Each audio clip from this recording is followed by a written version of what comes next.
Good afternoon, friends. So I've stopped off on the way to Durbar Square at this lovely little place.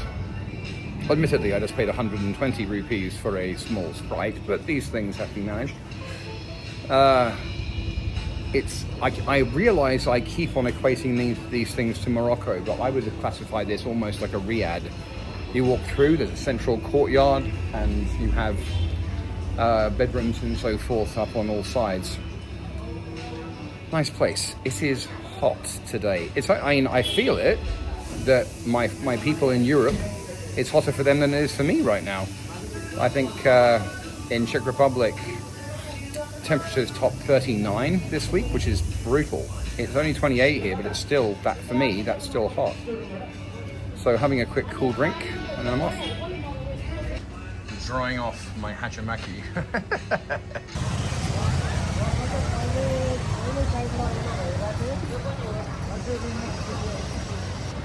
Hello again, friends. So welcome to Durbar Square. This place is, for all intents and purposes, the heart of Kathmandu. The square itself was built in the original buildings in the 3rd century CE. So about the same time as my beloved Pevensey Castle was being built by the Romans. But most of what you see here was built in the 16th century. And I've only just got here. I've climbed up to a slightly bigger version of one of those, and I'm sitting at the top in the shade.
So that rather magnificent edifice is Talayu Temple. It's only open once a year during a festival, but it's dedicated to Talayu Bawani, who is the patron royal goddess of the Malia dynasty. It was built in 1564 on the orders of Mahendra Malia, who was the reigning sovereign at the time. One of those places I wish I could get into.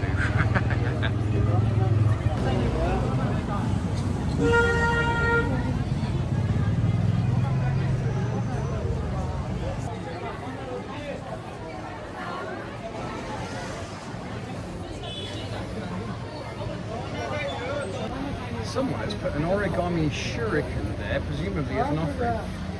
I can make those.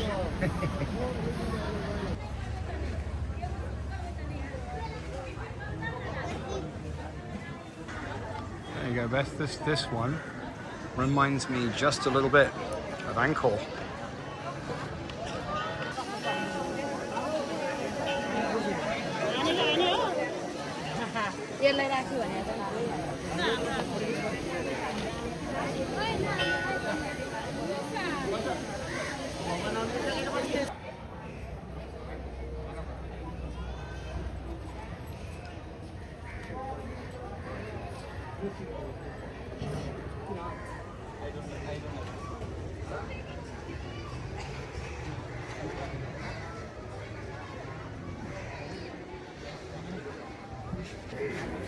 also a quiet place to hunker down in the shade and have some tea.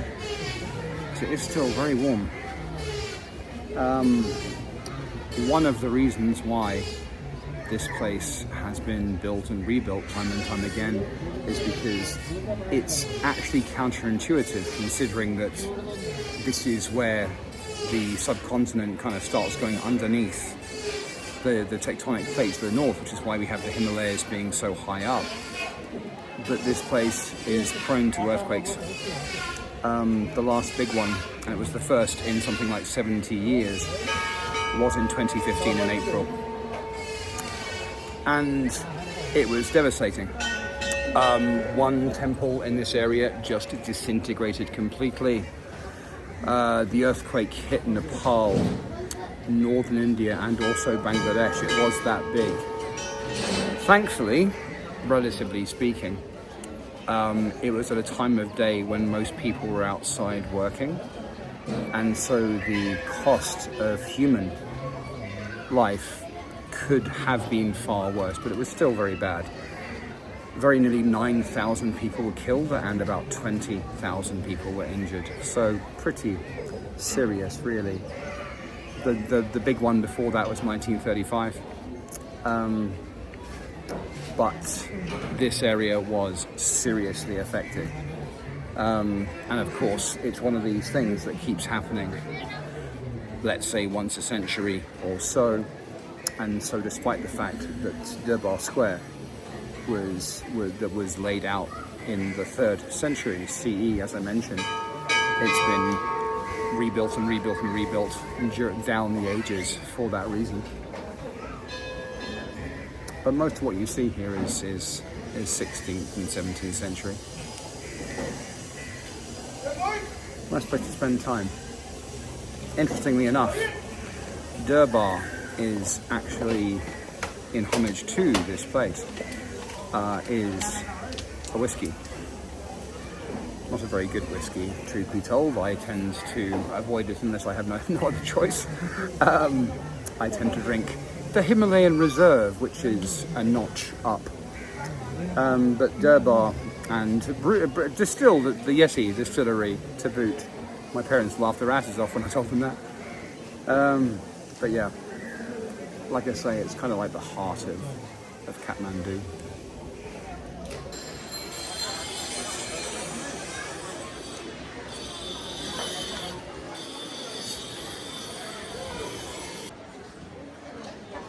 Poor Hanuman, just covered in girders right now. So this guy is Narasimha, who is the half lion, half man incarnation of Lord Vishnu himself, and he is devouring the demon Hiranyakashipu, I think it is. Could be wrong, but yeah. It's just next to the Hanuman gate, which is that.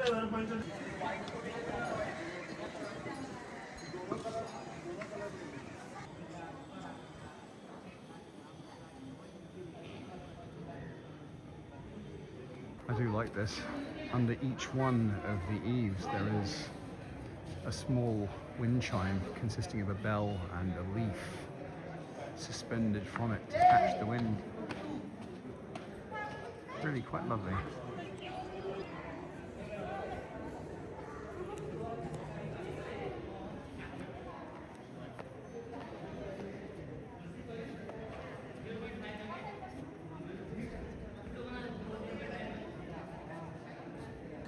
So here we are in the palace proper, which is absolutely beautiful. And you have to think the construction with all of the wooden porticos and must make it nice and cool. It really is quite cool right now in this courtyard, but inside as well. Good stuff. Now that is the centerpiece for this entire complex. This courtyard is called Loan Chuk, which just means stone place, and that piece of cut stone, they are actually all over Nepal. it has this reputation as a power place. So what we might consider ley lines and the junctions and nexuses of ley lines. Fascinating. And that is the late King's personal vehicle. It's a Land Rover, of course, damaged by a bomb apparently in the early 60s. Land Rovers, why so indestructible? Or not, as the case may be. Bomb damage, but yeah.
So yeah, this here is the 9th floor of the tower, of the palace.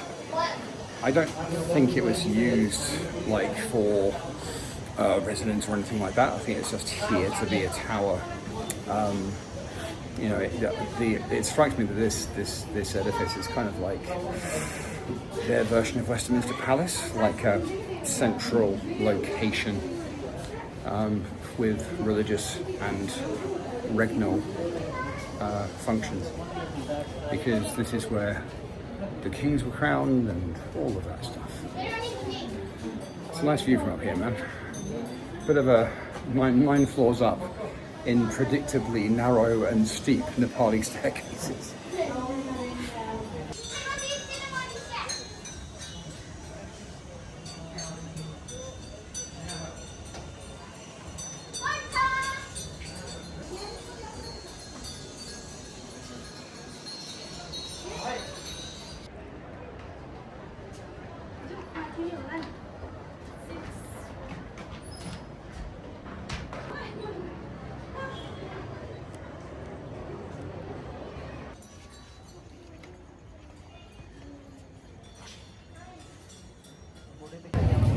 Right, that's me done. Very pleasant few hours actually on a Saturday afternoon. Hot but not too hot. And a very nice diversion of the palace and Durbar Square. Just had a double espresso to put the pep back in my step. Got a little bit of a walk to get back, but nothing major. And then I'm going to go and find something to eat because my stomach is beginning to think my throat's been cut. So, you know. One additional point, because I'm about to negotiate this, is in many countries where the per capita GDP is limited, shall we say, there are always many times more motorcycles than there are cars, for obvious reasons. But I must admit, man, wherever you go, whether it's Vietnam, or Mexico, or Nepal, it does make traffic management very difficult at times.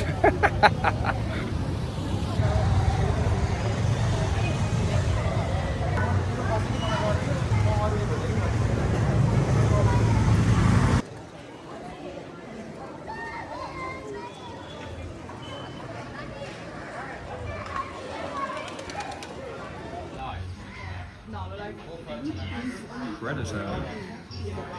I do not envy that fly.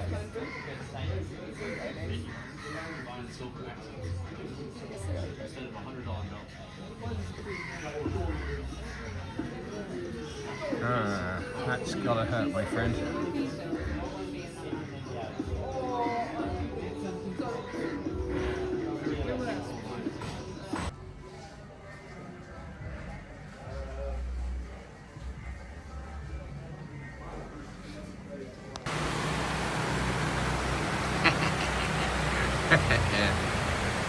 Yes.